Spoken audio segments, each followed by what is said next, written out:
Water bills suspended in Flint. Library millage voted down. Hi, I'm Samantha Carter. And I'm Dane Wormlinger, and this is your Public Eye News.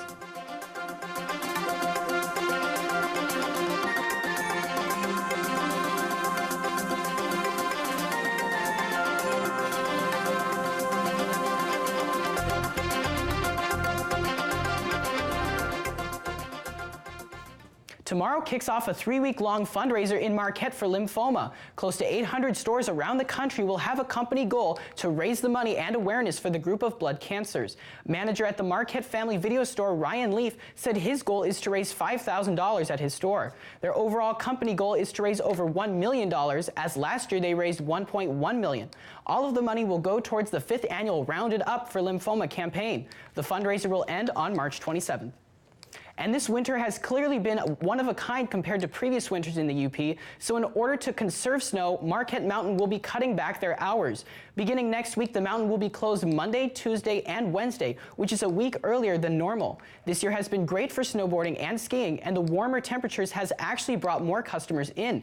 Marquette Mountain hosts other events in the summer, such as weddings, volleyball, and frisbee, but you can still hit the slopes Thursday through Sunday. A 2-vehicle crash in Gladstone on Wednesday evening resulted in the death of a pedestrian. Police report that the accident occurred just before 8 p.m. along the center line of US 2 and US 41 near I Road in Ford Township. Bark River resident David William Weber was walking eastbound when he was struck on the ground by a vehicle of a 56-year-old man traveling westward. Weber was standing back up when he was struck by a second vehicle driven by a 60-year-old Escanaba woman. 68-year-old Weber was pronounced dead at the scene. The millage that would have produced $80,000 for Forinth Township Public Library was voted down by 26 votes on Wednesday. Since opening in April of 2015, the library has increased their hours and is now hoping to expand their services as well. According to Pam Withrow, the library's director, they've recently expanded some of their programs to include computer classes, book clubs, and hosting classes from Gilbert Elementary School. The library board is currently reevaluating their budget. Flint, Michigan officials have suspended all water bills until adjustments are finalized. Mayor Karen Weaver announced on Wednesday that the city is suspending utility bills after a group bill went out last week, charging customers more than usual on their water. Those fees have been put back on customer bills and will be a part of the fee assessed for credit under a $30 million package signed by Governor Rick Snyder. Under the Flint Water Relief Fund, residents can see a 65% credit for only the water portion of their bills. Flint City Councilman Eric Mays said that the confusion has called for a town hall meeting that he is hosting at the Hasselbring Community Center from 5 to 7 p.m. tonight. And Swedish furniture firm ROL USA Incorporated plans to build a 140,000 square foot manufacturing facility in Holland Township. The $19.8 million investment is expected to create 51 new jobs in the next 2 years. The company says that most of the positions will be in manufacturing or administration. In the new facility, the company will laser cut, weld, form, and powder coat, as well as assemble and package office furniture products. ROI will receive a $300,000 grant from the state for expanding in Michigan instead of choosing competing sites in southern states. Holland Township will provide local tax breaks for the project. And after the break, we'll be back with your national and international news. Stay tuned. Bing Crosby, the most beloved voice in the world. Throughout a career of around 60-some-odd pictures, I've always played one character, Bing Crosby. What Bing created was the art of intimacy. Remember why we all loved Bing when Bing Crosby Rediscovered comes to American Masters. Friday evening at 9 on Public TV 13. Welcome back. President Obama and Canadian Prime Minister Justin Trudeau have promised to make it easier for their countries to trade and invest in one another. The meeting also included talks about preventing the flow of foreign fighters and promote clean energy as a central focus of economic growth. Obama said the two leaders instructed the aid to make it easier for goods and people to move back and forth between the borders. Besides trade, the two leaders also came to an agreement on environmental protection. The two said they will work to put in place an international agreement in Paris to curb global warming. Democrats squared off in a debate in Miami Wednesday night, and Republicans will do the same tonight. Craig Boswell is at the White House with the latest from campaign 2016. Hillary Clinton was all smiles as she greeted voters in Miami Beach Thursday morning. Florida is big football country, right? While Bernie Sanders targeted young voters at the University of Florida. But things were very different Wednesday night as Sanders and Clinton squared off in an often contentious debate. Excuse me. Did you ask me to speak? Immigration was a big focus for the Univision-sponsored event. I voted for that bill. Senator Sanders voted against it. Just think, imagine where we would be today if we had achieved comprehensive immigration reform 9 years ago. Children came from Honduras, and I said, welcome those children into this country. Secretary Clinton said, send them back. Republicans debate tonight, and it could be even more bitter than the Democrats. But at least one candidate says he won't go back to the personal attacks he used in the last debate. I'd do it differently. I really would. And the reason my kids were embarrassed by it, my wife didn't like it, I don't think it reflects good. That's not who I am. Marco Rubio insists he won't drop out before Tuesday's election, despite lagging poll numbers. He even had problems drawing a crowd in his hometown of Miami. I need your support and help. Governor John Kasich is doing much better in his home of Ohio. A Fox News poll shows he's beating Donald Trump in the Buckeye State. Craig Boswell, CBS News, the White House. A Wilkinsburg, Pennsylvania prosecutor says the fatal shootings of 5 people at a suburban Pittsburgh backyard cookout was planned. Allegheny County District Attorney Stephen Zappala says one of the shooters used a handgun to steer the victims toward the house's porch, where a second gunman picked them off with an AK-47 rifle. The victims were shot in the head. As many as 15 people had been at the party.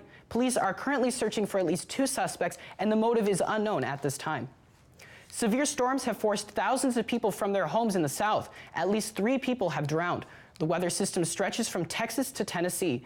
David Begnaud reports from Houghton, Louisiana, which is under a state of emergency. A second blast of heavy rain pounded North Louisiana overnight. He just stalled out. Should have known better than to do that to begin with. Around 15 inches have fallen in other parts of the state, and another foot could be on the way. That threat has forced officials to call for the mandatory evacuations of about 3,500 homes. It's a disaster. More than 100 roads have been closed. Some are crumbling. Drone video taken over Shreveport shows entire neighborhoods underwater. More than 100 homes have been flooded.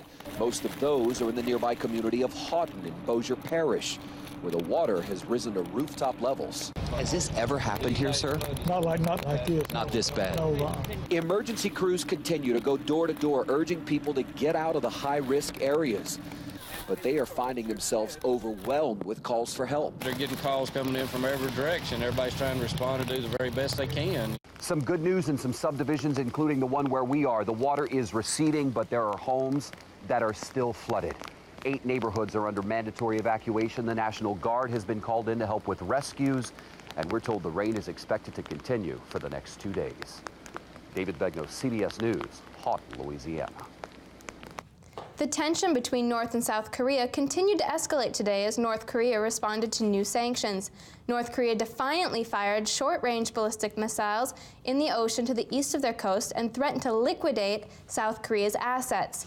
These assets include buildings, manufacturing equipment, and finished products located in Kaesong, a North Korea border town. According to Seoul's Unification Ministry, the assets are valued at $1.2 billion. South Korea's government has cautioned North Korea and warned them not to cause any damage. And after the break, we'll be back with your weather and sports. Stay tuned.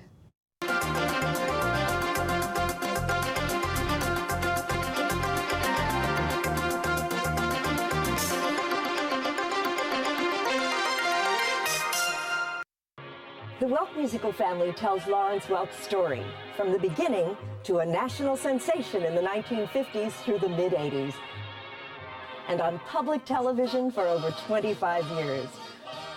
Lawrence Welk's TV Treasures.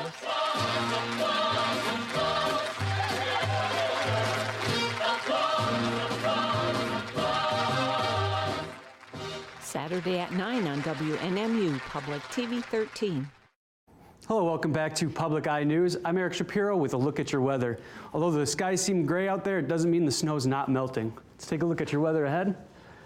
Right now it's cloudy with a temperature of 33 degrees, winds north at 10 miles an hour, and a barometric pressure of 30.13 inches and falling. Tonight we'll see some clouds with a low of 28 and winds west-southwest at 2 miles an hour. Tomorrow we'll see some sun with a high of 52 and winds south-southwest at 12 miles an hour. Across the UP, it's fairly cloudy. Here in Sault Ste. Marie, it's 33. Manistique, it's mostly cloudy, 39. Escanaba is 42 and sunny. Menominee is 40 and cloudy. Iron Mountain is 42 and mostly sunny. Ironwood is 38 and cloudy. Houghton is 36, and back here in Marquette, it's 33. Let's take a look at your weather ahead. Saturday, we'll have a high of 57, low of 37, mostly sunny. Sunday, we'll have a high of 53, low of 43, and some showers in the evening. Monday, we'll have a high of 53, low of 39, and some showers. So, John, it looks like our weather is changing and kind of shifting into summer. Sounds like the Ivy League's making a change of their own? Yeah, we're experiencing a lot of changes right now, but it's really exciting. I'm going to tell you about it. The Ivy League men and women's basketball teams will be moving to a conference tournament format beginning in 2017. The 4-team tournament will be hosted between March 11th and March 12th at the Palestra in Philadelphia. Traditionally, the Ivy League has sent its regular season champion to the tournament, currently with 2015-2016 Yale Bulldogs with an automatic bid to the NCAA tournament. Robin Harris, the conference's executive director, says the format of the tournament lets the league preserve its significance of the regular season while giving athletes and fans something to appreciate. And the Oakland Raiders added another top free agent to their offseason haul on Thursday, reaching a 4-year, $40 million deal from former Kansas City quarterback Sean Smith. Smith has allowed opponents to catch fewer than 60% of passes for all 7 of his NFL seasons and is a strong starter for the team alongside David Amerson. He also has done well with limiting catches, allowing completions on just 52% of passes thrown in his direction. After missing the playoffs for 13 straight seasons, Oakland is hoping that these moves help them take the next step and close the gap on Kansas City and the Super Bowl champions. And finally, Chris Bosh announced that he does not have any blood clots in his leg, and he remains hopeful of getting back onto the basketball court with the Heat sometime this season. This is the first time he has said anything specific about his status since February 13th, after he withdrew from the All-Star game. The Heat have been playing faster in Bosh's absence. Currently, Miami is 8-3 since the All-Star break, the 4th best record in the NBA over that time. He was selected to his 11th All-Star team this year and was averaging 19.1 points per game before being sidelined. Bosh said, quote, "I will continue to support my teammates in every way possible. I remain positive that I will be able to return this season, and I appreciate everyone's support," end quote. So Chris Bosh, he doesn't have any blood clots. It's really something to celebrate, but I hear that a woman in Ohio also has something to celebrate? Yeah, very inspirational. I'll tell you about it. A 93-year-old woman from Ohio has officially received her high school diploma after she was denied because of rules that expelled married students. The superintendent from her high school hand-delivered the diploma to her on Wednesday as a part of a surprise ceremony. The woman and her husband ran away to Kentucky to get married after he was called into the Army during World War II. A truck driver used a fishing line to flip his license plate in order to avoid paying tolls in New York City. Police saw Javier Marte drive through a George Washington Bridge electronic toll lane without registering. When police stopped him, they found a fishing line rigged from the cab to a hinge on the front license plate. The rear license plate was bent to defeat security cameras. And that's all the time we have left today for Public Eye News. Tune in to our show tomorrow.